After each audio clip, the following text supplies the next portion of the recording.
All right, fellow Vikings, welcome back. This time, let's talk about the garden. Wait, that's not the garden.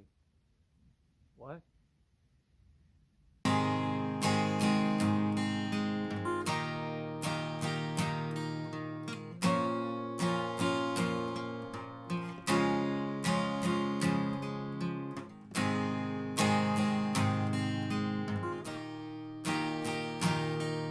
So, with my last video, we talked about, or one of my last videos, we talked about water collection. This is legitimately all the rain collection I have. It goes into this black tank. It works. But then I use this black tank to water the garden, or well, how do I put it?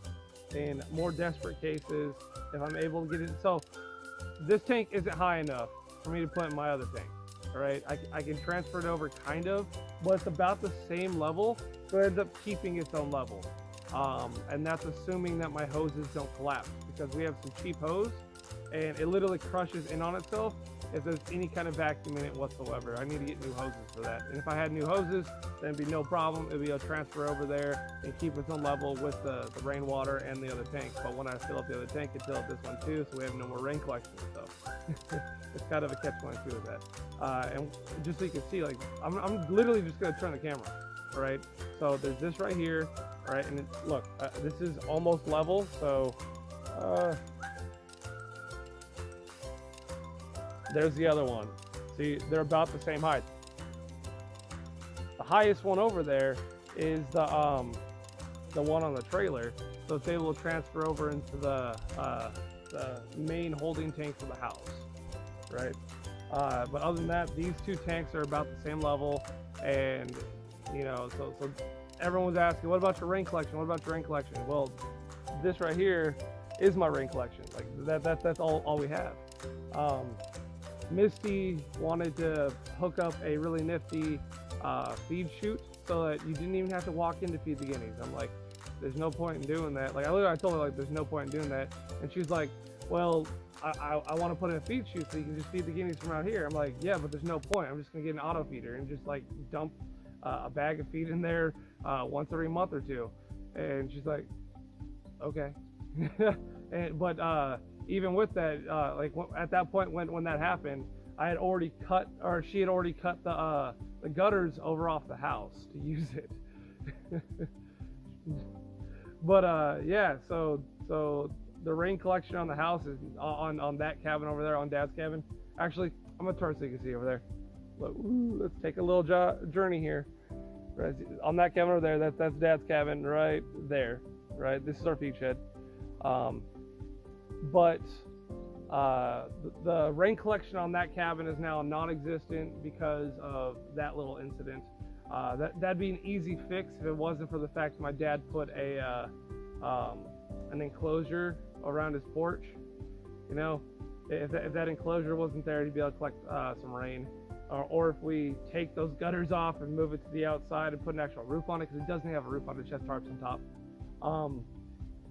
Does not be usable. Now the house doesn't have any gutters whatsoever. The distance between the wall and the overhang on the roof is almost nothing. I know that doesn't mean much for putting gutters on, but it means a lot for weatherproofing your house. You should ideally have around 2 foot of overhang, and it'll extend the life of your house drastically. All the water damage that the floor and everything has on this cabin wouldn't be there because the water wouldn't be on the house. Right now, the water just falls straight on down and onto the bottom of the walls. But also the way they built it, it makes it really difficult to put gutters on because there's nothing to nail to. It has a bunch of, what is that called, tin just on there, and it's like just free floating like this far away from the roof, you know, so it can't really tap to that, because if you put the gutters on there, the gutters will easily bend it if there's any good rain. Hi, neighbor. Anyways, this video is about the garden, so let's take another tangent and do something else.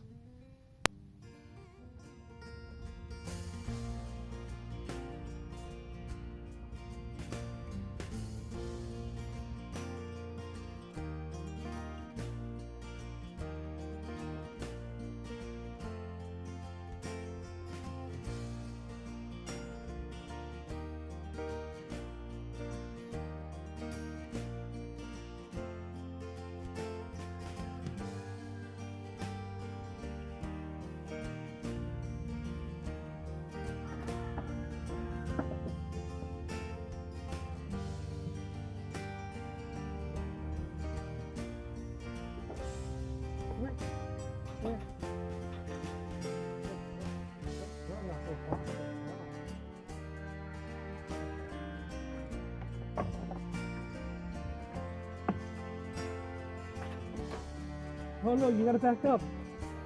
Back up. Back up. Back up. Good girl. Come on. Come on, baby. You wanna go up there?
Now that I got her up on the hill, I'm gonna start taking the rest of the goats out. I'm not gonna bore you through the rest of that.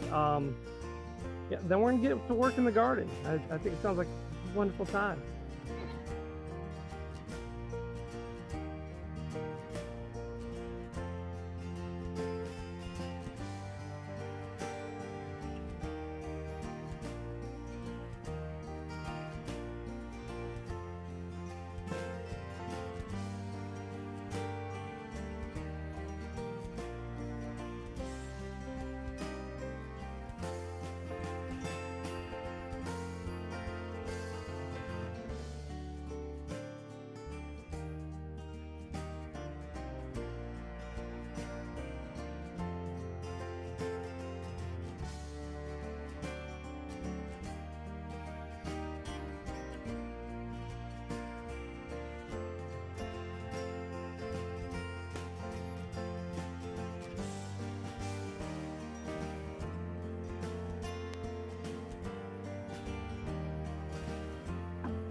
So, we're back in the garden again.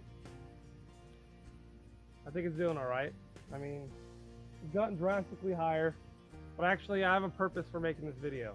My mom sent me a small clip of her in her garden, and she asked me why her tomatoes aren't producing yet.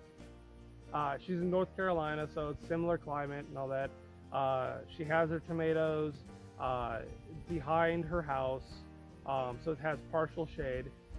She just planted them in the dirt, you know, a lot of people do that. There's nothing wrong with that.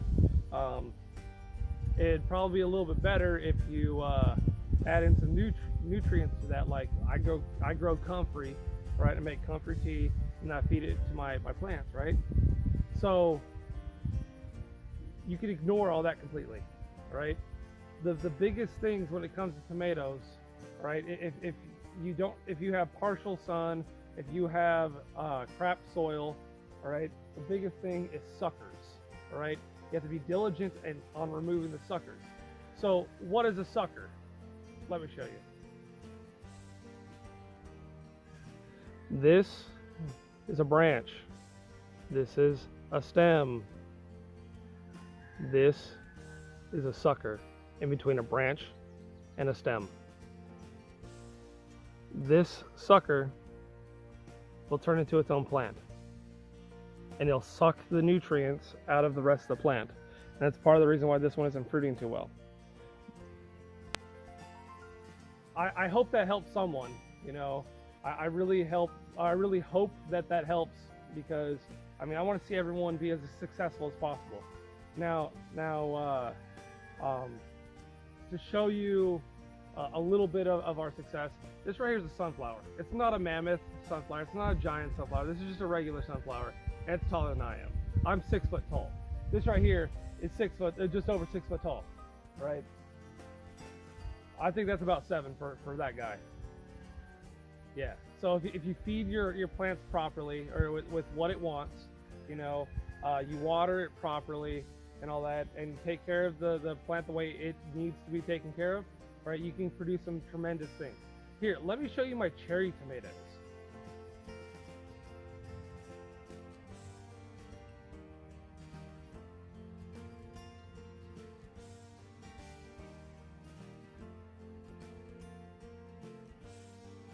So yeah, like, we're having tremendous amount of success this year when it comes to our garden, but it's not without setbacks. Or there's always setbacks. Here, I'm just gonna show you real quick, and then I'll tell you what happened. All right.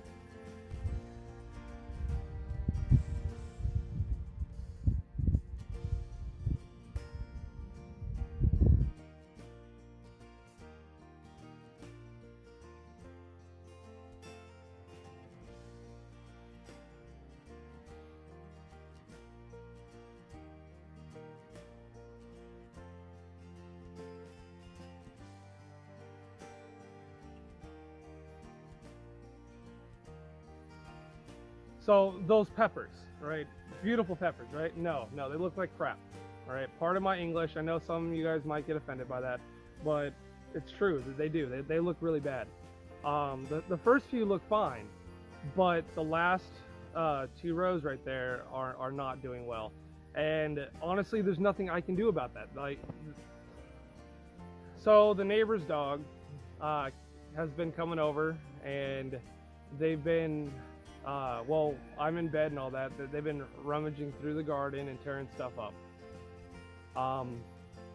Right there, what I use for the peppers is chicken poop, or chicken manure, right? Chicken and goat manure. And dogs like to eat poop. They just do. So they smelt that, decided to dig it up. They didn't destroy the plants. They just ripped them out of the ground. That's all. So it's having to reestablish the root system, and without your root system, you're not going to have any kind of major production. So I'm hoping I might get a yield by this fall on those back couple rows. I'm probably going to have to transplant those into some large containers and then overwinter them like I'm doing the rest of my peppers. But we'll see what happens. I'm hoping that they do give me something this year, because those are Big Jim's chilies. So they're really big, large chilies with a medium heat, right? I love chilies. I like making chili relleno, menudo. It goes on and on, right? I love making food with chili. Like, we buy so much chilies here. Like, I wish that was a joke, right? I can't produce enough peppers for what my family eats. But yeah, thanks for joining me today, and I hope that you have a wonderful, you know, rest of your weekend, and I hope that your Independence Day was well celebrated, and no one did anything too horrible during that weekend, or during the celebrations. Yeah, I guess I'll see you next week. Bye.